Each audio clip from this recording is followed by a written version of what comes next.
ನಿನ್ನ ಬಿಟ್ಟು ನಾನು ಬದುಕಕ್ಕಾಗಲ್ಲ ಆಶು. Just talk to me. ಆದ್ರೆ ನನ್ನ ನಿಜವಾದ ಫೀಲ್ ಏನು ಅಂತ ನೀನು ಅರ್ಥನೇ ಮಾಡ್ಕೊಳ್ಳಿಲ್ವಲ್ಲ. I said I need some time alone.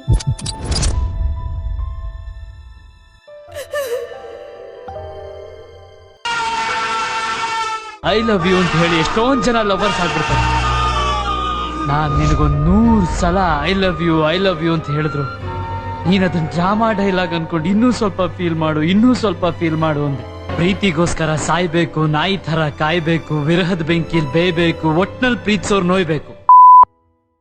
Hi friends, ಇವತ್ತಿನ ವಿಡಿಯೋ ತುಂಬ ಇಂಪಾರ್ಟೆಂಟ್ ಆಗಿರುತ್ತೆ. ಯಾಕಂದರೆ ನಮ್ಮಲ್ಲಿ ಬಹಳ ಜನರಿಗೆ ಗೊತ್ತಿಲ್ಲದೆ ಒಂದು ಡೇಂಜರಸ್ ಪ್ಯಾಟರ್ನ್ ಲೈಫಲ್ಲಿ ಬಿಲ್ಡ್ ಆಗ್ತಿರುತ್ತೆ. ಅದೇ ಓವರ್ ಅಟ್ಯಾಚ್ಮೆಂಟ್. ನೀವು ಯಾರಾದರೂ ಒಬ್ಬರ ಮೆಸೇಜ್ಗೋಸ್ಕರ ಕಾಯ್ತಿದ್ದೀರಾ?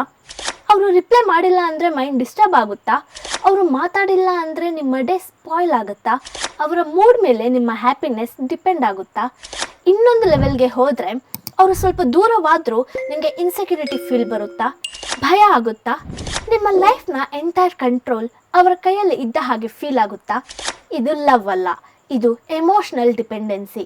ಇದು ನಿಮಗೆ ಗೊತ್ತಿಲ್ಲದೆ ನಿಮ್ಮ ಲೈಫ್ನ ಸ್ಲೋ ಆಗಿ ಡ್ಯಾಮೇಜ್ ಮಾಡುತ್ತೆ. ಇವತ್ತು ನಾವು ಡಿಸ್ಕಸ್ ಮಾಡೋದು ಓವರ್ ಅಟ್ಯಾಚ್ಮೆಂಟ್ ಅಂದರೆ ಏನು, ಅದು ಹೇಗೆ ಸ್ಲೋ ಆಗಿ ಡೇಂಜರಸ್ ಆಗುತ್ತೆ, ಅದು ಹೇಗೆ ನಿಮ್ಮ ಐಡೆಂಟಿಟಿನ ಡೆಸ್ಟ್ರಾಯ್ ಮಾಡುತ್ತೆ, ಮತ್ತು ಮುಖ್ಯವಾಗಿ ಅದನ್ನು ಹೇಗೆ ಸ್ಟಾಪ್ ಮಾಡೋದು, ಅದನ್ನು ಪ್ರೀತಿನ ಕಳ್ಕೊಳ್ದೇ ಇರೋ ಹಾಗೆ. ಈ ವಿಡಿಯೋ ನಿಮಗೆ ರಿಲೇಟ್ ಆಗೋ ಹಾಗಿದ್ರೆ ಲಾಸ್ಟ್ವರೆಗೂ ಮಿಸ್ ಮಾಡದೆ ವಿಡಿಯೋನ ಕಂಪ್ಲೀಟಾಗಿ ನೋಡಿ. ಯಾಕಂದರೆ ಇದು ನಿಮ್ಮ ರಿಲೇಷನ್ಶಿಪ್ನ ಸೇವ್ ಮಾಡೋದು ಮಾತ್ರ ಅಲ್ಲದೆ ನಿಮ್ಮನ್ನೇ ಮತ್ತೆ ನಿಮಗೆ ಪರಿಚಯ ಮಾಡಿಸುತ್ತೆ. ಬಿಫೋರ್ ಸ್ಟಾರ್ಟಿಂಗ್ ವಿಡಿಯೋ ಒಂದು ಸಿಂಪಲ್ ಕ್ವೆಶನ್. ನಿಮಗೆ ಯಾವಾಗಲಾದರೂ ಯಾರಾದರೂ ಒಬ್ಬರು ಇಗ್ನೋರ್ ಮಾಡಿದರೆ ನಿಮ್ಮ ಎಂಟೈರ್ ಡೇ ಸ್ಪಾಯ್ಲ್ ಆಗಿದೆ ಅಂತ ಫೀಲ್ ಆಗಿದೆಯಾ?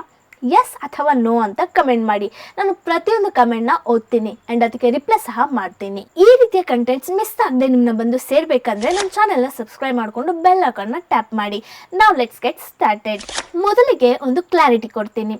ಅಟ್ಯಾಚ್ಮೆಂಟ್ ಅನ್ನೋದು ತಪ್ಪಲ್ಲ, ಲವ್ ತಪ್ಪಲ್ಲ. ನಾವು ಹ್ಯೂಮನ್ಸ್ ನ್ಯಾಚುರಲಿ ಅಟ್ಯಾಚ್ ಆಗ್ತೀವಿ, ಇದು ನಾರ್ಮಲ್ಲೇ. ಹೆಲ್ದಿ ಅಟ್ಯಾಚ್ಮೆಂಟ್ ಅಂದರೆ ನಾನು ನಿನ್ನ ಪ್ರೀತಿಸ್ತೀನಿ, ನಾನು ನಿನ್ನ ಕೇರ್ ಮಾಡ್ತೀನಿ, ಆದರೆ ಆ ಪ್ರಾಸೆಸ್ಸಲ್ಲಿ ನಾನು ನನ್ನನ್ನೇ ಕಳ್ಕೊಳ್ಳೋದಿಲ್ಲ, ನಾನು ನನ್ನ ಲೈಫ್ನ ಕಂಟ್ರೋಲ್ನಲ್ಲಿ ಇಟ್ಟಿರ್ತೀನಿ. ಇದು ಹೆಲ್ದಿ.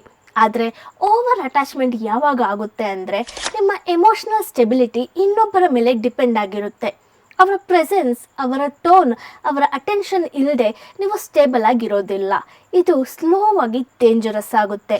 ಯಾಕಂದರೆ ನೀವು ನಿಮ್ಮ ಎಮೋಷ್ನಲ್ ಪವರ್ನೇ ಅವ್ರಿಗೆ ಕೊಟ್ಟಿರ್ತೀರಾ. ಇನ್ನೂ ಒಂದು ಮುಖ್ಯವಾದ ವಿಷಯ, ಇದು ಸಡನ್ನಾಗಿ ಡೆವಲಪ್ ಆಗೋದಿಲ್ಲ. ಇದು ನಿಮ್ಮ ಪಾಸ್ಟ್ನಿಂದ ಬಂದಿರುತ್ತೆ. ನಿಮ್ಮ ಚೈಲ್ಡ್ಹುಡ್ನಲ್ಲಿ ಲವ್ ಕನ್ಸಿಸ್ಟೆಂಟಾಗಿ ಇರಲಿಲ್ಲ ಅಂದರೆ ಕೆಲವೊಮ್ಮೆ ಅಫೆಕ್ಷನ್ ಸಿಕ್ಕಿರುತ್ತೆ, ಕೆಲವೊಮ್ಮೆ ಸೈಲೆನ್ಸ್ ಸಿಕ್ಕಿರುತ್ತೆ, ಕೆಲವೊಮ್ಮೆ ಅಪ್ರಿಸಿಯೇಷನ್ ಸಿಕ್ಕಿರುತ್ತೆ, ಕೆಲವೊಮ್ಮೆ ರಿಜೆಕ್ಷನ್ ಸಿಕ್ಕಿರುತ್ತೆ. ಆವಾಗ ನಿಮ್ಮ ಬ್ರೈನ್ ಒಂದು ಪ್ಯಾಟ್ರನ್ನ ಕಲಿಯುತ್ತೆ. ಲವ್ ಅಂದರೆ ಪ್ರಿಡಿಕ್ಟೇಬಲ್ ಅಲ್ಲ, ಲವ್ ಅಂದರೆ ಪ್ರೂವ್ ಮಾಡಬೇಕು, ಲವ್ ಅಂದರೆ ಭಯ ಇರಬೇಕು, ಲವ್ ಅಂದರೆ ವೆಯ್ಟ್ ಮಾಡಬೇಕು. ಇದು ಸಬ್ಕಾನ್ಷಿಯಸ್ ಮೈಂಡಲ್ಲಿ ಸ್ಟೋರ್ ಆಗುತ್ತೆ.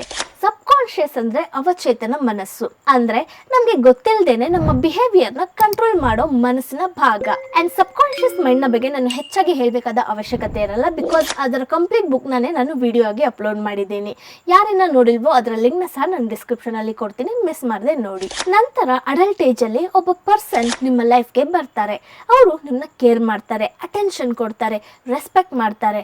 ಆವಾಗ ನಿಮ್ಮ ಬ್ರೈನ್ ಇನ್ಸ್ಟೆಂಟ್ ಆಗಿ ಕನೆಕ್ಟ್ ಆಗುತ್ತೆ, ಇದೇ ನಾನು ಹುಡುಕ್ತಿದ್ದ ಲವ್ ಆಗಿರಬಹುದು ಅಂತ.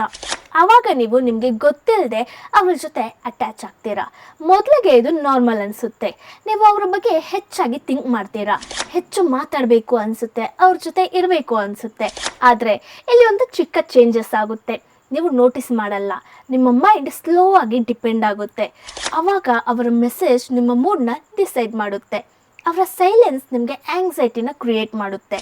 ಆಂಗ್ಸೈಟಿ ಅಂದರೆ ಅತಿಯಾದ ಆತಂಕ, ಚಿಂತೆ, ಅಂದರೆ ಕಾರಣ ಇಲ್ಲದೆ ಅಥವಾ ಸಣ್ಣ ಸಣ್ಣ ವಿಷಯಕ್ಕೂ ಮನಸ್ಸು ಪ್ರಶಾಂತವಾಗಿ ಇಲ್ಲದೆ ಇರೋ ಸ್ಥಿತಿ. ಅವರ ಬಿಹೇವಿಯರ್ ನಿಮ್ಮ ಸೆಲ್ಫ್ ವರ್ತ್ನ ಡಿಸೈಡ್ ಮಾಡುತ್ತೆ. ಇಲ್ಲಿ ಪ್ರಾಬ್ಲಮ್ ಶುರು ಆಗುತ್ತೆ. ಇದು ಲವ್ ಅಲ್ಲ, ಇದು ಎಮೋಷನಲ್ ಸರ್ವೈವಲ್ ಆಗುತ್ತೆ. ನೀವು ಸರ್ವೈವ್ ಆಗೋಕೆ ಅವರ ಪ್ರೆಸೆನ್ಸ್ ಬೇಕಾಗುತ್ತೆ. ಇದು ನೆಕ್ಸ್ಟ್ ಲೆವೆಲ್ಗೆ ಹೋದರೆ ನೀವು ನಿಮ್ಮ ಲೈಫ್ನ ಅಡ್ಜಸ್ಟ್ ಮಾಡ್ಕೊಳ್ತೀರಾ, ಅವ್ರಿಗೋಸ್ಕರ ನಿಮ್ಮ ಟೈಮ್ನ ಚೇಂಜ್ ಮಾಡ್ತೀರಾ, ನಿಮ್ಮ ಪ್ರಿಯಾರಿಟೀಸ್ನ ಚೇಂಜ್ ಮಾಡ್ಕೊಳ್ತೀರಾ, ನಿಮ್ಮ ನೀಡ್ಸ್ನ ಇಗ್ನೋರ್ ಮಾಡ್ತೀರಾ, ಅವರಿಗೆ ನೋ ಹೇಳೋಕ್ಕೆ ಭಯ ಪಡ್ತೀರಾ, ಅವ್ರಿಗೆ ಅಪ್ಸೆಟ್ ಆಗಬಾರ್ದು ಅಂತ ನೀವು ನಿಮ್ಮ ಫೀಲಿಂಗ್ಸ್ನ ಸಪ್ರೆಸ್ ಮಾಡ್ತೀರಾ, ಜಲಸಿ ಬರುತ್ತೆ, ಇನ್ಸೆಕ್ಯೂರ್ಡ್ ಫೀಲ್ ಬರುತ್ತೆ, ನನ್ನ ಬೇರೆಯವ್ರ ಜೊತೆ ರಿಪ್ಲೇಸ್ ಮಾಡ್ತಾರೇನೋ ಅನ್ನೋ ಭಯ ಇರುತ್ತೆ, ಅಪ್ರೂವಲ್ ಬೇಕಾಗುತ್ತೆ, ವ್ಯಾಲಿಡೇಷನ್ ಬೇಕಾಗುತ್ತೆ.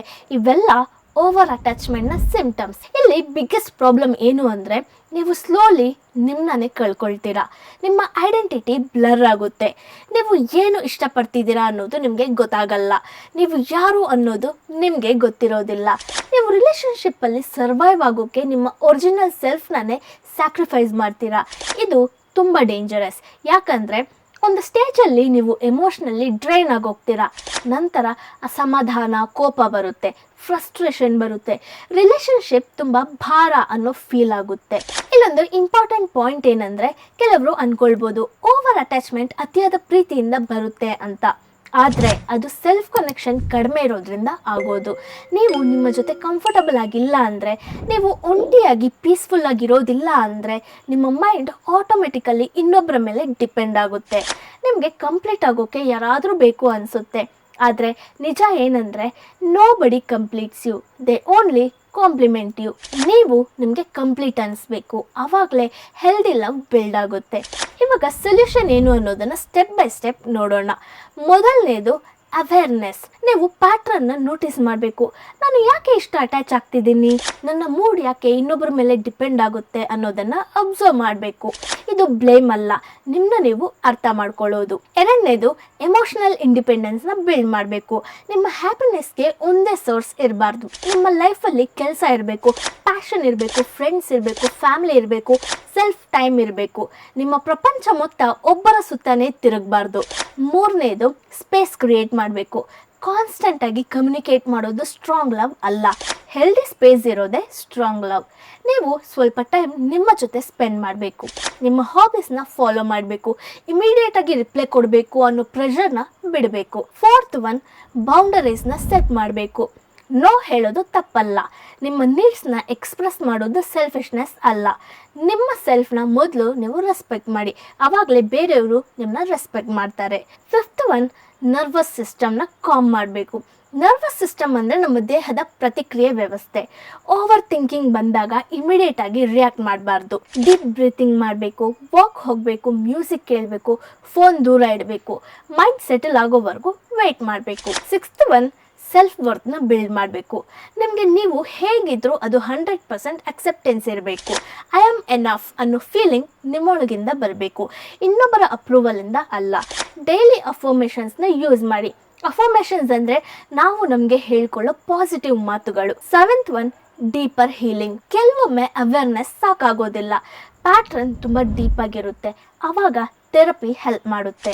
ಇನ್ನರ್ ಚೈಲ್ಡ್ ನಮಗೆ ಹೆಲ್ಪ್ ಮಾಡುತ್ತೆ. ಇದು ವೀಕ್ನೆಸ್ ಅಲ್ಲ, ಇದು ಗ್ರೋತ್. ಈ ಪ್ರಾಸೆಸ್ಸಲ್ಲಿ ಒಂದು ವಿಷಯನ ನೆನ್ಪಿಟ್ಕೊಳ್ಳಿ, ಲವ್ ಅಂದರೆ ಕಂಟ್ರೋಲ್ ಅಲ್ಲ, ಲವ್ ಅಂದರೆ ಫ್ರೀಡಮ್. ಲವ್ ಅಂದರೆ ಭಯ ಅಲ್ಲ, ಲವ್ ಅಂದರೆ ಸೇಫ್ಟಿ. ಲವ್ ಅಂದರೆ ನಿಮ್ಮನ್ನೇ ನೀವು ಕಳೆದುಕೊಳ್ಳೋದಲ್ಲ, ಲವ್ ಅಂದರೆ ನಿಮ್ಮನ್ನೇ ನೀವು ಇನ್ನಷ್ಟು ಡಿಸ್ಕವರ್ ಮಾಡೋದು. ನೀವು ಯಾರನ್ನಾದರೂ ಪ್ರೀತಿಸ್ಬೋದು, ಆದರೆ ನಿಮ್ಮ ಐಡೆಂಟಿಟಿನ ಲೂಸ್ ಮಾಡಬಾರ್ದು. ರಿಲೇಷನ್ಶಿಪ್ ನಿಮ್ಮ ಜೀವನದ ಭಾಗ ಆಗಿರಬೇಕು, ಅದೇ ನಿಮ್ಮ ಜೀವನ ಆಗಬಾರ್ದು. ಕೊನೆಗೆ ಒಂದು ಸಿಂಪಲ್ ಆದ ಮಾತು, ನೀವು ನಿಮ್ಮನ್ನೇ ಕಳ್ಕೊಂಡು ಯಾರನ್ನಾದರೂ ಹಿಡ್ಕೊಂಡ್ರೆ ಒಂದು ದಿನ ಇಬ್ಬರನ್ನು ಕಳೆದುಕೊಳ್ತೀರಾ. ಆದರೆ ನೀವು ನಿಮ್ಮನ್ನೇ ಹಿಡ್ಕೊಂಡು ರಿಲೇಷನ್ಶಿಪ್ ಬಿಲ್ಡ್ ಮಾಡಿದರೆ ಇಬ್ಬರನ್ನು ಉಳಿಸ್ಕೊಳ್ತೀರಾ.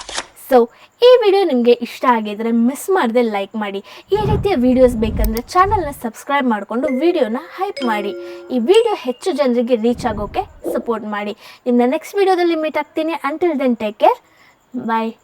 ನಿನ್ನ ಬಿಟ್ಟು ಬದುಕಕ್ಕೆ ಆಗಲ್ಲ Ashu. Just talk to me. ಆದರೆ ನನ್ನ